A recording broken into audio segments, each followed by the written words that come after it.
Hey chickies, today we're doing a rose mani. I haven't done this very often, and so I've kind of been learning alongside you guys. It was requested by Laffy Taffy 101 on IG. On YouTube, she is just Jess Taffy 12345. Anyway, she's a lovely girl, and she's asked me to do this a couple of times. So I'm finally going to get around to doing it tonight. And so what you're going to need is a fine detail brush. Obviously, I'm using my Edinburgh Realism brush. I will link all the details in the description box. You're also going to need a I'm going to be doing a gradient for the underneath part, so for this particular one you're going to need a makeup sponge. I'm going to use Lime Crimes Pastel Sheet Pastel Chio. I can't even pronounce that, but anyway, it's a really pretty green. But I'm going to do a gradient with white with that, obviously, because I kind of can't stop using white.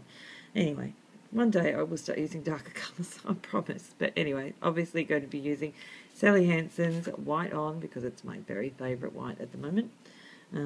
Yeah, so let's get into it.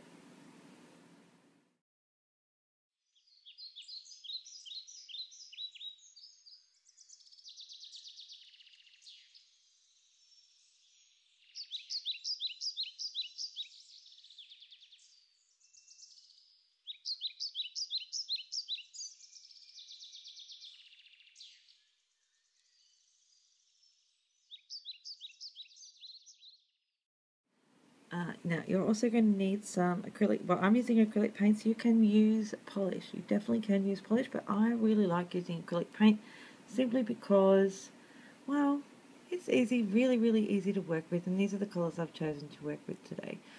It's a pink, a green and a red, so there we go. And I might even use a little bit of white, but I just want you to know that you can use polish if you want to, if you don't have acrylic paints, but they really are very easy to find in any craft store, and they're super cheap and so easy to work with.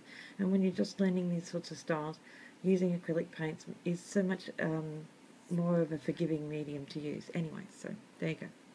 Now, I always, without fail, and this never changes, ever. If I want to do a gradient, what I always do is I use a Seche Vite over my base colour, and the reason I do that is that the sponges can lift off your base colour, my base colour being my white. So when I want to do a gradient, I always put not a really thick, but a good coat of Seche Vite over the top of my base colour, and that way I can pretty much guarantee that my base colour will not get pulled up by the sponge. So there you go. I really want you guys to understand, and it doesn't have to, I'll use Seche Vite. You can use any top coat. This one dries really super fast. I'm actually really looking forward to getting hold of Just Ricardo on IG's new top coat called Glossy Glam. When I get that, I'm told that is going to replace my love of Seche Vite, and I really hope it does, because I'd be really happy to give my money to an independent nail polish producer, because we all should be supporting them. But I've just been hearing some really good things about it. So, you know, if it's just as good as Seche Vite, I will be using that instead.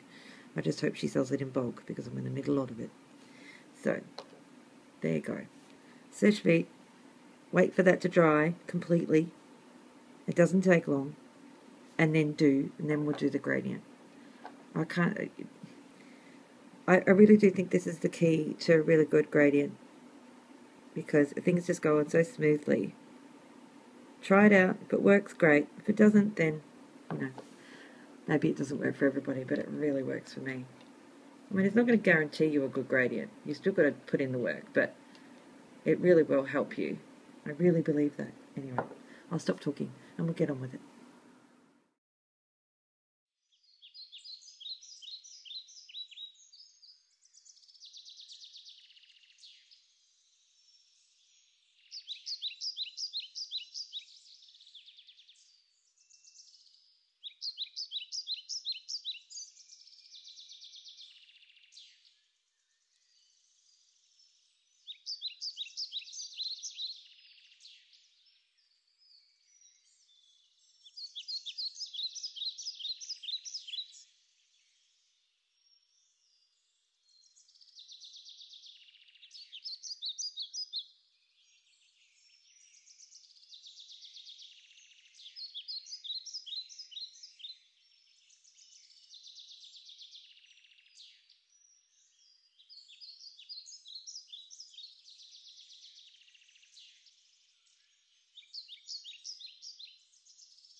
Okay, chickies, that's it.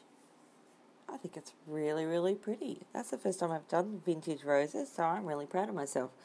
It seems the little squiggly bits in the middle of the roses, really easy to do. I mean, you could just pretty much draw some really weird upside down squiggly E's, or, you know, try not to make them all exactly the same, and that way they'll look a little bit more authentic. But yeah, just a sort of a squiggle line, really, by the looks of it. I don't know if I can get it a bit closer for you so you can really see it.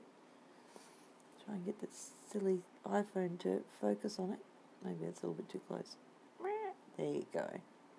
Kind of. Anyway, you'll see a more up-close view of it in the still picture that I put up on IG anyway. So, but yeah, that was super fun and really easy to do. Oh, and I forgot to mention dotting tool, but I'll put all of the details in the description box. So, yeah, anyway, thank you very, very much again for watching. I really appreciate you guys. I can't believe you even care about what I do with my nails, so that really is cool. Don't forget to subscribe if you want to. Give me a thumbs up if you liked the video. Thumbs down if you didn't. I don't know why you wouldn't. They are so cute. Anyway, you can find me on Instagram, Facebook and Twitter, all Ohmygoshpolish. Trying to make it easy for everybody, and myself mostly, really. Yeah, and thank you so much for watching again, and I'll see you next time. Oh, keep the suggestions coming. They're great fun. Bye.